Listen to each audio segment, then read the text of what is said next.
ഇന്നത്തെ പ്രധാന വാർത്തകളുമായി ഷാജി കടയ്ക്കൽ. ഇന്ന് ജൂലൈ 9 ബുധൻ 2025 വാർത്തകളിലേക്ക്. രാജ്യത്ത് സംയുക്ത തൊഴിലാളി സംഘടനകൾ പ്രഖ്യാപിച്ച 24 മണിക്കൂർ ദേശീയ പണിമുടക്ക് ഇന്ന്.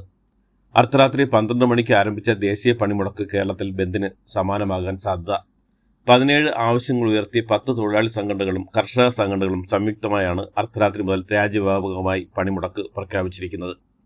ആശുപത്രി, പാൽ അടക്കമുള്ള ആവശ്യ സേവനങ്ങളെ പണിമുടക്കിൽ നിന്ന് ഒഴിവാക്കിയിട്ടുമുണ്ട്. KSRTC ഇന്ന് നിരത്തിലിറങ്ങില്ലെന്നും നിരത്തിലിറങ്ങിയാൽ കാണാമെന്നുള്ള LDF കൺവീനർ കൂടിയായ CITU സംസ്ഥാന അധ്യക്ഷൻ TB രാമകൃഷ്ണന്റെ വെല്ലുവിളിക്കിടെ സംസ്ഥാനത്ത് ഇന്നും സർവീസുകൾ നടത്താൻ KSRTCയുടെ തീരുമാനം. സർവീസ് നടത്താൻ പോലീസ് സംരക്ഷണം ആവശ്യപ്പെട്ട് KSRTC അധികൃതർ രംഗത്തെത്തി. കോഴിക്കോട് ഡിപ്പോ അധികൃതരാണ് പോലീസ് സംരക്ഷണം ആവശ്യപ്പെട്ടത്. ജീവനക്കാർ എത്തിയാൽ സർവീസ് നടത്തുമെന്ന് KSRTCയും വ്യക്തമാക്കി. KSRTCയിൽ ഡയസ് നോൺ പ്രഖ്യാപിച്ച് ഉത്തരവിറക്കി. ജോലിക്ക് ഹാജരായില്ലെങ്കിൽ ശമ്പളം പിടിക്കുമെന്നും ജൂലൈ മാസ ശമ്പളത്തിൽ നിന്ന് ഈ തുക ഈടാക്കുമെന്നും ഉത്തരവിൽ പറയുന്നു. പണിമുടക്ക് നേരിടാൻ 10 ഇന നിർദ്ദേശങ്ങളുമായാണ് മെമ്മോറാണ്ടം പ്രഖ്യാപിച്ചിട്ടുള്ളത്. ദേശീയ പണിമുടക്കിന് ഡയസ് നോൺ പ്രഖ്യാപിച്ച സംസ്ഥാന സർക്കാരും ജോലിക്കെത്താത്ത ജീവനക്കാർക്ക് ശമ്പളമുണ്ടാവില്ല. സമരം നടക്കുന്ന ദിവസത്തെ ശമ്പളം ഓഗസ്റ്റ് മാസ ശമ്പളത്തിൽ നിന്നാണ് തടഞ്ഞുവെക്കുക.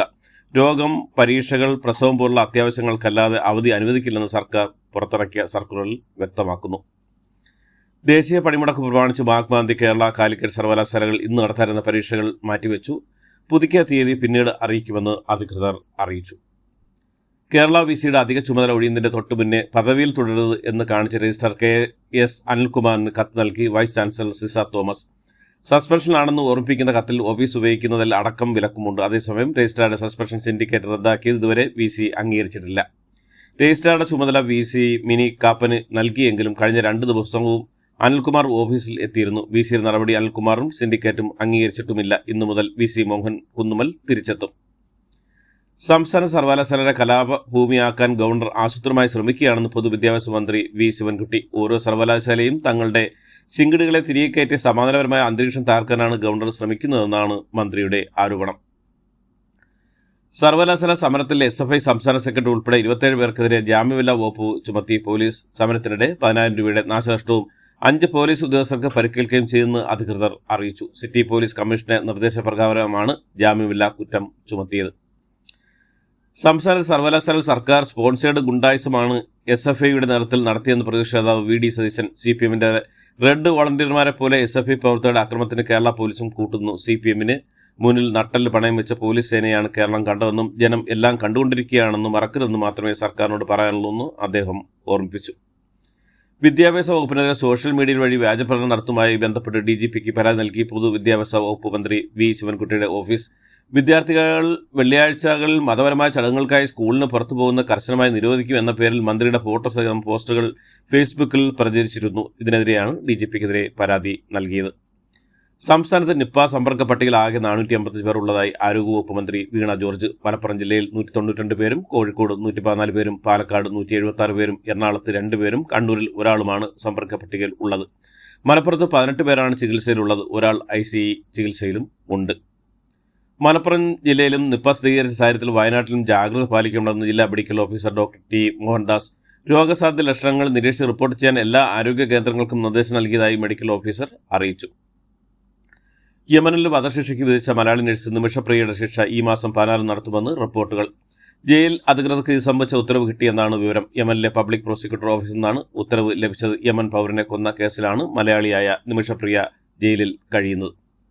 യമനിൽ ജയിലിൽ കഴിയുന്ന മലയാളി നഴ്സ് നിമിഷപ്രിയയുടെ വധശിക്ഷ നടപ്പാക്കുന്ന വിവരം ഏറെ ദുഃഖകരവും ദൗർഭാഗ്യകരമാണെന്ന് സേവ് നിമിഷപ്രിയ ആക്ഷൻ കമ്മിറ്റി ചെയർമാനും നെന്മാറ MLAയുമായ K ബാബു. എംബസിയുടെ പ്രവർത്തനങ്ങൾ അവിടെ കാര്യമായില്ലെന്നും ഗോത്ര സമുദായങ്ങളാണ് അവിടെ കാര്യങ്ങൾ തീരുമാനിക്കുന്നതെന്നും K ബാബു പറഞ്ഞു. നിമിഷപ്രിയയുടെ വധശിക്ഷ നടപ്പാക്കുമെന്ന് ഉത്തരവിൽ വന്നതിന് പിന്നാലെയാണ് MLAയുടെ പ്രതികരണം.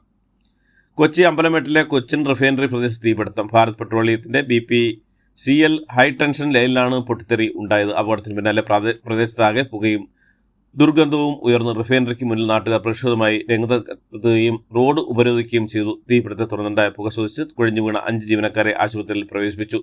പ്രദേശത്ത് നിന്ന് 30-ലേറെ കുടുംബങ്ങളെ ഒഴിപ്പിച്ചു. KSBയുടെ ഹൈ ടെൻഷൻ ലൈനിൽ നിന്ന് തീ പടർന്നതാണ് റിപ്പോർട്ടുകൾ.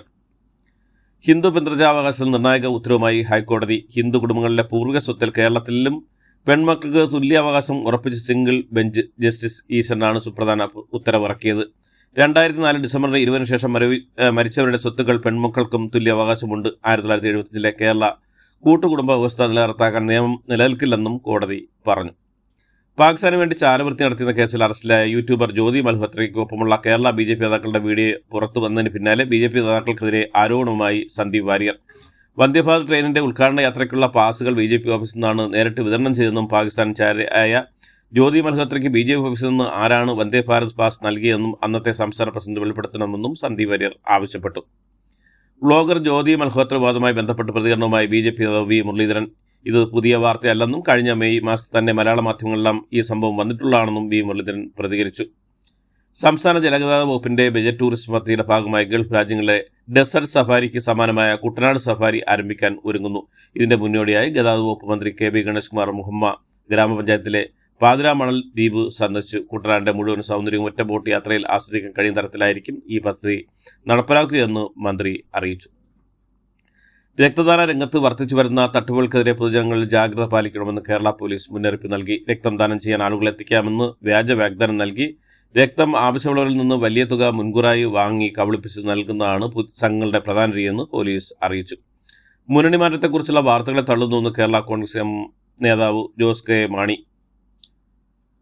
ആരോഗ്യവകുപ്പിനെതിരെ ആഞ്ഞടിച്ച് യൂത്ത് കോൺഗ്രസ് സംസ്ഥാന പ്രസിഡന്റ് രാഹുൽ മാങ്കൂട്ടത്തിൽ MLA. 2018 മുതൽ ഇതുവരെ സർക്കാർ മേഖലയിൽ ആശുപത്രിയിലാണോ നിപ്പ പ്രതിരോധം നടന്നതെന്ന് ചോദിച്ച രാഹുൽ 2018 മുതൽ ഇതുവരെ 7 തവണ നിപ്പ റിപ്പോർട്ട് ചെയ്ത സംഭവങ്ങളിലും രോഗം സ്ഥിരീകരിച്ച് സ്വകാര്യ ആശുപത്രിയിലാണെന്നും പറഞ്ഞു. കേരള പൊതുമരാമത്ത് വകുപ്പ് വെബ് അധിഷ്ഠിത റോഡ് മാനേജ്മെന്റ് സംവിധാനമായി തയ്യാറാക്കിയ iRoads സോഫ്റ്റ്വെയറിന് ഇന്റർനാഷണൽ റോഡ് ഫെഡറേഷന്റെ 2020 ഗ്ലോബൽ റോഡ് അച്ചീവ്മെന്റ് പുരസ്കാരം ലഭിച്ചു. കാലാവസ്ഥാ വ്യതിയാനത്തെ പ്രതിരോധിക്കാൻ യുദ്ധവിധത്തിൽ കേരളത്തിലെ റോഡുകൾ ശക്തിപ്പെടുത്തുന്ന പ്രവർത്തനങ്ങൾക്കാണ് പുരസ്കാരം. സുൽത്താൻ ബത്തേരി സ്വദേശിയായ ഹേമേന്ദ്രനെ കൊലപ്പെടുത്തിയ കേസിലെ മുഖ്യപ്രതി നൌഷാദ് ഇന്ത്യയിലെത്തി. വിസ കാലാവധി കഴിഞ്ഞോടെ UAE-യിലുള്ള ബാംഗ്ലൂർ ഇന്റർനാഷണൽ എയർപോർട്ടിൽ ഇറങ്ങിയ പ്രതിയെ ലുക്കൌട്ട് നോട്ടീസ് ഉള്ളതിനാൽ വിമാനത്താവള ഉദ്യോഗസ്ഥർ തടഞ്ഞുവെച്ചു. കോഴിക്കോട് മെഡിക്കൽ കോളേജ് പോലീസ് ബംഗളൂരിലെത്തിയ പ്രതിയെ വാങ്ങും. കോട്ടയത്ത് ബിന്ദു മരിക്കുന്ന ദിവസം ആരോഗ്യവകുപ്പ് മന്ത്രി കോട്ടയത്തില്ലായിരുന്നെങ്കിൽ അവരുടെ ജീവൻ രക്ഷപ്പെടുമായിരുന്നു K. മുരളീധരൻ. ഇന്റർനാഷണൽ കോൺഗ്രസ് സംഘടിപ്പിച്ച താലൂക്ക് ആശുപത്രിയിലെ മുന്നിലെ ധർണാ സമരത്തിലെ ജില്ലാതല ഉദ്ഘാടനം നെയ്യാറ്റിൻകരയിൽ നിർവഹിച്ച് സംസാരിക്കുകയായിരുന്നു K. മുരളീധരൻ. പുതുക്കാട് താലൂക്ക് ആശുപത്രിയിൽ പുതുതായി നിർമ്മിച്ച ഐസൊലേഷൻ വാർഡിന്റെ സീലിംഗ് തകർന്നു വീണു. ഇന്നലെ രാവിലെ 10 മണിക്കായിരുന്നു സംഭവം. വാർഡിന്റെ വരാന്തയിൽ PVC ഷീറ്റിൽ തീർത്ത സീലിംഗാണ് തകർന്നു വീണത്. കഴിഞ്ഞ ഫെബ്രുവരിയിലാണ് ഐസൊലേഷൻ വാർഡ് ഉദ്ഘാടനം കഴിഞ്ഞത്. BJP നേതാവ് PC ജോർജിന്റെ ജാമ്യം റദ്ദാക്കണമെന്ന് ആവശ്യപ്പെട്ട് സംസ്ഥാന സർക്കാർ ഹൈക്കോടതിയിൽ അപേക്ഷ നൽകി. പാലരുവട്ടം പോലീസ് രജിസ്റ്റർ ചെയ്ത കേസിൽ PC ജോർജിന് നേരത്തെ ജാമ്യം നൽകിയിരുന്നു.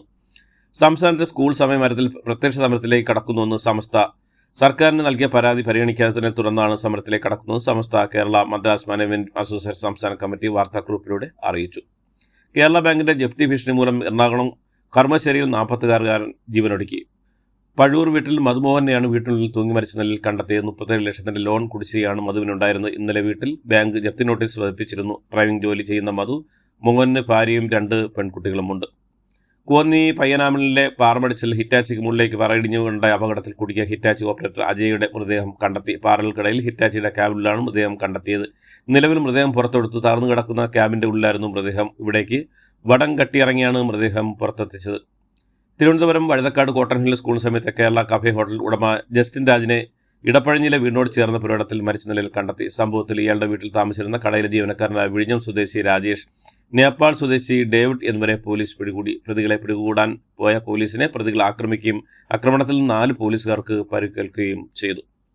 തടിയന്റെ അവിടെ നസീറിന് സഹായം നൽകിയ ജയിൽ സൈക്കാട്രിസ്റ്റും പോലീസുകാരനുമായ അടക്കം 3 പേരെ അറസ്റ്റ് ചെയ്ത് NIA.